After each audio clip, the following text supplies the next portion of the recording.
pen to paper and see it there for you? I mean, it's unbelievable. You know, I mean, a lot of dudes dream about this, you know, their whole career, and then they never can do it. And so just be able to do it at the level I'm doing, it feels great.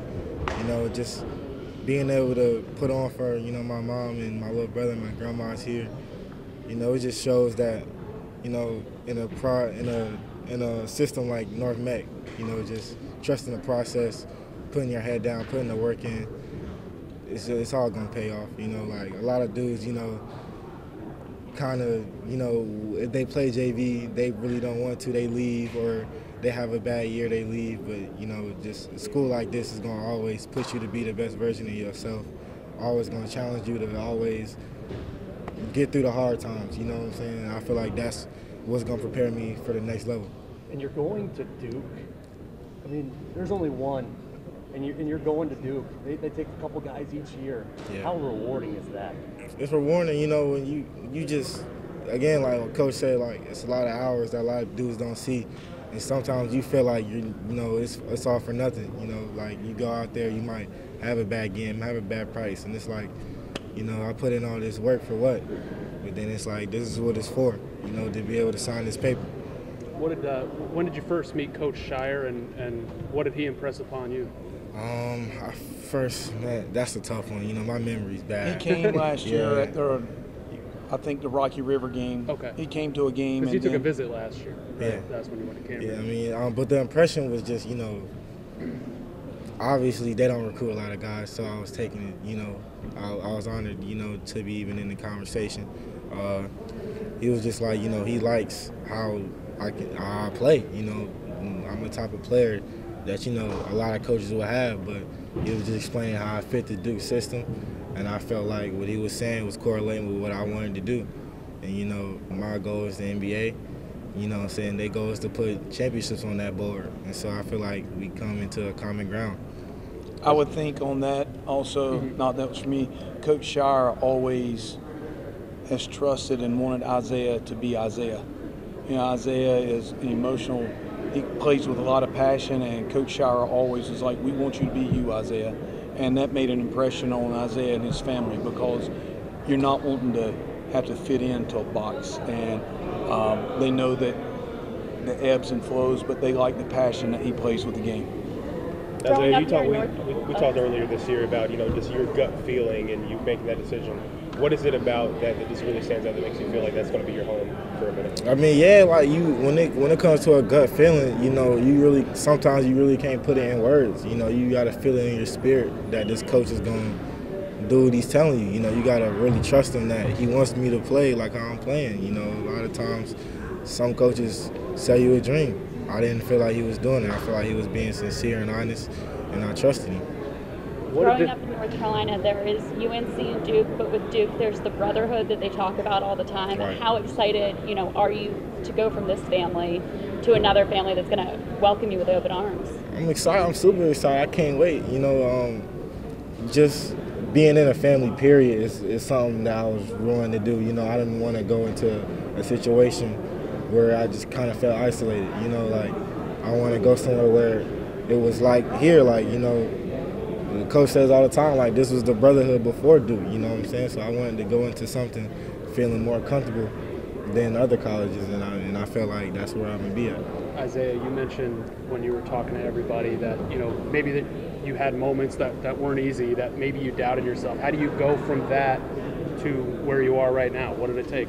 Still right here, man. You know, it's like just having people in your corner that's going to believe in you. You know, sometimes when you're you don't do as good as you think you should do, or you feel like you have a really high expectations for yourself, you know, you start to have bad thoughts. You start to think, oh, I'm not ready, or I'm not this or that.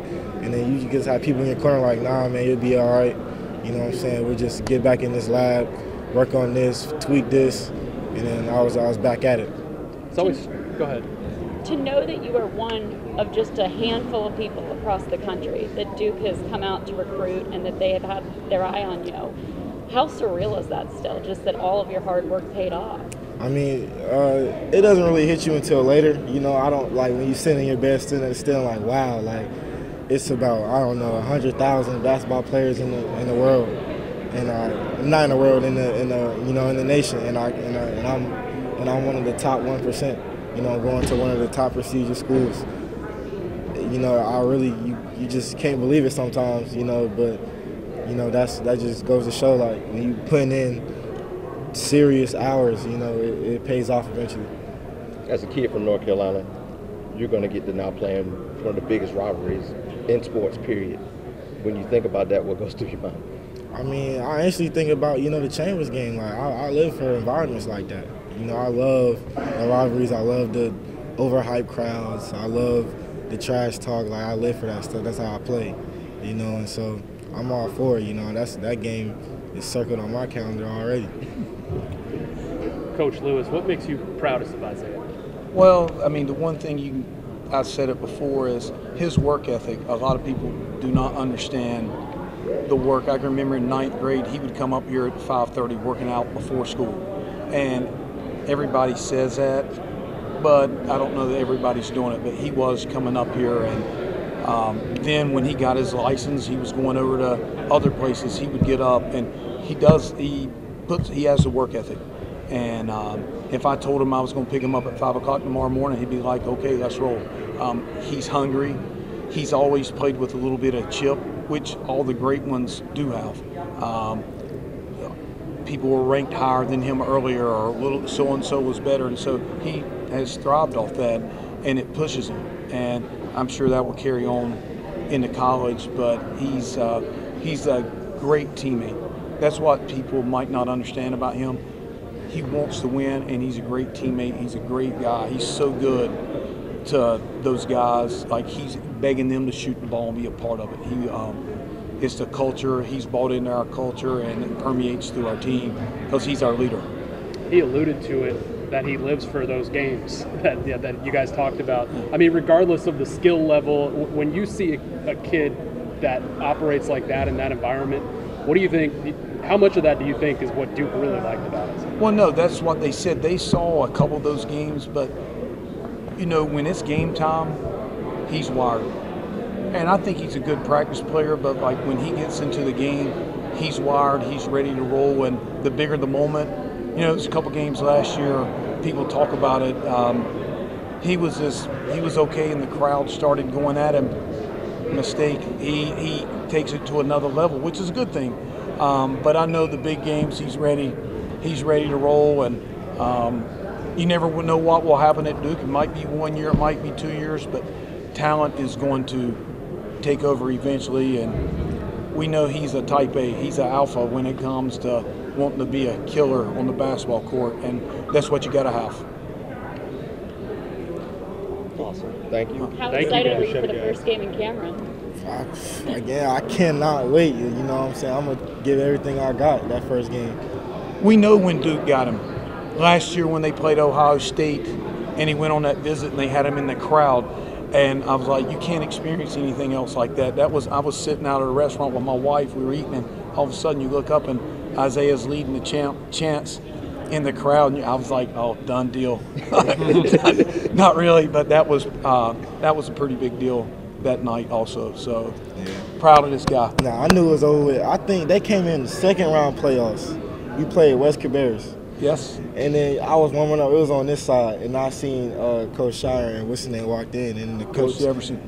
Coach Jefferson walked in, and I didn't know that. He didn't tell me they was coming, and so the other coach was sitting on the sideline. I was just like, it's finna get bad for y'all. I ain't gonna lie, like, now I gotta show out. You know what I'm saying? Like, it's finna get real rough for y'all. And I scored like the first 9 points. It was terrible. So awesome. Thank you guys Thank so much. You guys.